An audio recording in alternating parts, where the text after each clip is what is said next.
Kao što ste sami rekli, spojili smo dvije veoma važne pobjede za nas, za redom u samo nekoliko dana, nedelju dana.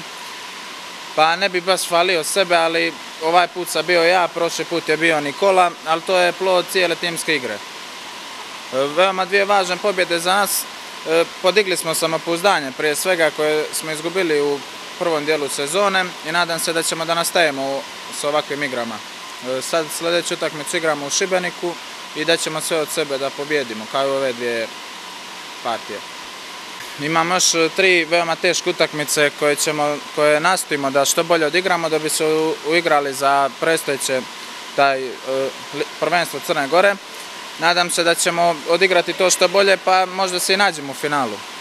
Pa jeste, vezali smo 2 pobjede, izuzetno je bitno za samopouzdanje naših igrača, istrajali su do kraja, ispoštovali su dogovore slačionice, forsirali smo na tome jakom presingu prema lopti i to se pokazalo da je bio i ključ uspjeha u ovakvoj utakmici.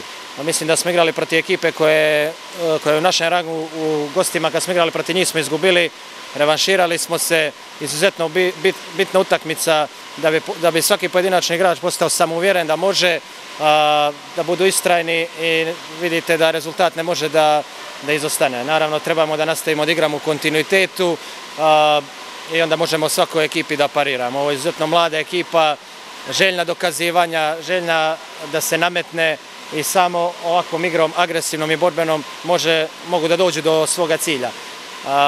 Vidjeli ste sami da je u zadnjoj četvrtini došlo do oscilacija, do nekih brzopletih poteza, ishitrenih šuteva. To rezultira rekontrom i primanjem golova. Na tome ćemo i da radimo u narednom periodu. Naravno, zato i postoje greške na utakmicama i smo pokušavali da samim tim ih ispravljamo i da iz utakmice u utakmicu budemo bolje, da podižemo nivo igre. Čestitao bih našoj ekipi, naravno i protivničkoj ekipi na fer i korektnoj borbi, a nama ostaje da se što bolje pripremimo i uigramo, u što ne sumnjam, za narednu utakmicu koja nas očekuje za 10 dana protiv Šibenika u istoimenom gradu.